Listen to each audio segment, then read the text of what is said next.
आप प्रेम विवाह के अंदर बंधे तो भी अच्छी बात है, और आप अपने आपके घर वाले के पसंद के किसी लड़के या लड़की के साथ आपका विवाह होना का योग भी बन रहा है, तो यही समय आपके लिए बहुत ही महत्वपूर्ण माना गया है।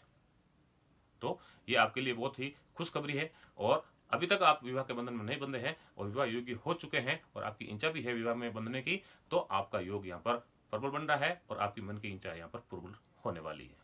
क्योंकि 5 दृष्टि आपके मनोकामना के ऊपर भाव पर पड़ रही है, तो आपकी मनोकामना अगर विवाह से समय लेकर के है तो यहाँ पर विवाह का योग प्रबल बन रहा है। और 9वीं दृष्टि देखा जाए तो आपके भाग्य भाव में पड़ रही है और भाग्य यहाँ पर उजागर होने के योग प्रबल बन रहे हैं। साथ में आपको छोटी मोटी यात्रा का योग यहाँ पर प्रबल बन रहा है, तो आपका भाग्य साथ देगा। आपकी मनोकामना के भाव में पड़ रही है इनकी दृष्टि और आपके भाग्य भाव में पड़ रही है, तो आपकी जो मन की इच्छा है वो भी पूर्ण होगी और भाग्य आपका साथ देने वाला हो जाएगा। तो कुल मिलाकर दोनों आपको अच्छे परिणाम देने वाले हैं, जिस कारण से आपको क्या है, विवाह के बंधन में आप बनने के योग प्रबल बन जाते हैं। नमस्कार, मैं दशरथ उपाध्याय, आपका हमारे यूट्यूब चैनल में हार्दिक स्वागत है। आज का विषय है कि देवगुरु बृहस्पति इनका जब गोचर शुरू हो जाता है तो ज्योतिष शास्त्र के अंदर देखा गया है कि देवगुरु बृहस्पति का गोचर है कई मायने में सबसे महत्वपूर्ण माना गया है। इनका गोचर एक ऐसा देख सकते हैं हम कि उस जातक जातिकाओं के लिए एक वरदान साबित हो जाता है। अगर आपकी कुंडली के अंदर देवगुरु बृहस्पति की स्थिति मजबूत है, सुदृढ़ है, तो आप हर क्षेत्र में अपनी ख्याति, रुपए पैसे दौलत और आपकी शोहरत, इस हर क्षेत्र के अंदर आप उसमें अग्रणी हो गए, आगे बढ़ने वाले हो जाते हैं। देवगुरु बृहस्पति यहाँ पर पैसों से संबंधित जो भी अगर आपकी तंगाएं चल रही है तो यहाँ पर पूर्ण करने की योग यहाँ पर प्रबल बना रहे हैं। वैसे देवगुरु बृहस्पति की 3 दृष्टियां प्रबल मानी गई है और 3 दृष्टियां वो है, एक तो 5वीं, एक 7वीं और एक 9वीं। ये 3 दृष्टियां अम्र में, और देवगुरु बृहस्पति जिस भाव के अंदर, जिस लगन के अंदर, जिस राशि के अंदर विराजमान हो जाते हैं तो उनकी तो बढ़ोतरी करते हैं, लेकिन इन दृष्टियां हैं इनकी वो भी एकदम कम नहीं है। इनकी दृष्टियां भी जिन भावों पर पड़ जाती है उन भावों के फलों में के अंदर ये बढ़ोतरी हो जाती है। और आज हम चर्चा करने वाले हैं कि देवगुरु बृहस्पति दैत्य गुरु शुक्र की राशि यानी आपकी राशि वृषभ राशि के अंदर इनका गोचर हो जाएगा। वो 1 मई 2024 को दोपहर को 2:29 पर जब इनका देवगुरु बृहस्पति का आपकी राशि के अंदर गोचर हो जाते हैं तो आपको दोहरा लाभ मिलता है। आज हम चर्चा करते हैं, वैसे तो मुख्य रूप से विवाह के संबंध के अंदर बात करने वाले हैं, लेकिन साथ में अब आपके राशिफल के रूप में भी देखेंगे कि आपकी जो आर्थिक स्थिति है वो कैसी रहने वाली है। आपको किसी प्रकार का कोई रोग तो नहीं हो सकता है, अगर हो रहा है तो उसके लिए आप क्या उपाय करते हैं या किस चीज़ों की आप सावधानी बरतेंगे जिस कारण से आपको उनसे सामना नहीं करना पड़ेगा। तो यहाँ पर सबसे पहले देखते हैं कि आपके यानी दैत्य गुरु शुक्र की राशि यानी वृषभ राशि के अंदर देवगुरु बृहस्पति आपके अष्टम भाव और एकादश भाव इनका स्वामी होकर के आपकी राशि पर आ जाएंगे, आपकी लगन पर आ जाएंगे।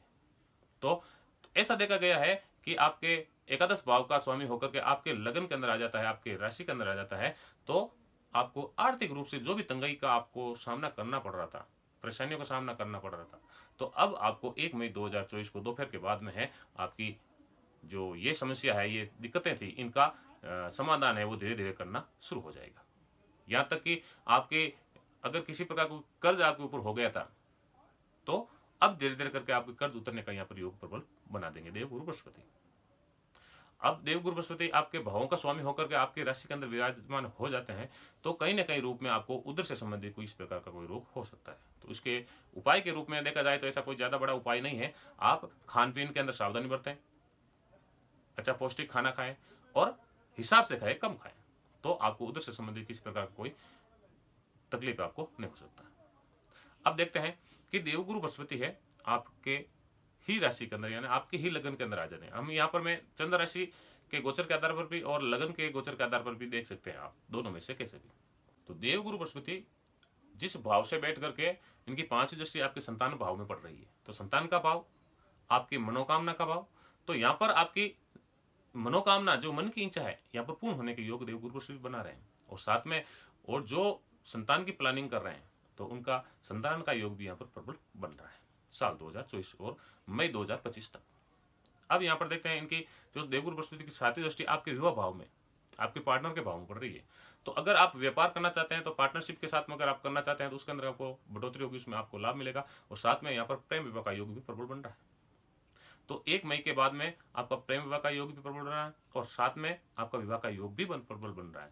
आप प्रेम विवाह के अंदर बंधे तो भी अच्छी बात है, और आप अपने आपके घर वाले के पसंद के किसी लड़के या लड़की के साथ आपका विवाह होना का योग भी बन रहा है, तो यही समय आपके लिए बहुत ही महत्वपूर्ण माना गया है।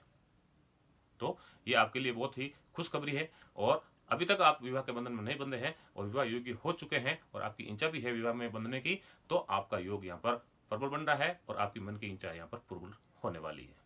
क्योंकि 5 दृष्टि आपके मनोकामना के ऊपर भाव पर पड़ रही है, तो आपकी मनोकामना अगर विवाह से लेकर के है तो यहाँ पर विवाह का योग प्रबल बन रहा है। और 9वीं दृष्टि देखा जाए तो आपके भाग्य भाव में पड़ रही है और भाग्य यहाँ पर उजागर होने के योग प्रबल बन रहे हैं। साथ में आपको छोटी मोटी यात्रा का योग यहाँ पर प्रबल बन रहा है, तो आपका भाग्य साथ देगा। आपकी मनोकामना के भाव में पड़ रही है इनकी दृष्टि और आपके भाग्य भाव में पड़ रही है, तो आपकी जो मन की इच्छा है वो भी पूर्ण होगी और भाग्य आपका साथ देने वाला हो जाएगा। तो कुल मिलाकर दोनों आपको अच्छे परिणाम देने वाले हैं। तो इस कारण से आपको क्या है, विवाह का बंधन में आप बनने के योग प्रबल बन जाते हैं। तो साथ में हम देखते हैं कि आप अगर कुंडली के अंदर आपकी गुरुदेव की जो देवगुरु बृहस्पति उनकी स्थिति अच्छी नहीं है, नीच की दृष्टि में बैठे हैं, नीच के भाव में बैठ गए हैं, तो आपको क्या करना है, आपको गुरुवार के दिन 108 बार गुरु मंत्र का आप जाप करते हैं।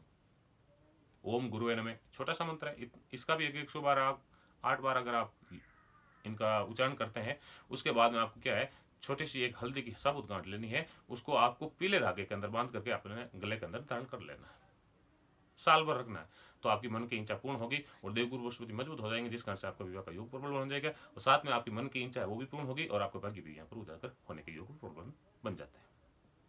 आशा करता हूँ ये वीडियो आपको पसंद आई होगी। अगर हमारी ये वीडियो आपको पसंद आई है तो हमारे चैनल को आप सब्सक्राइब कर दे, वीडियो लाइक कर दे, वीडियो अपने दोस्तों के साथ शेयर करना नहीं भूलें।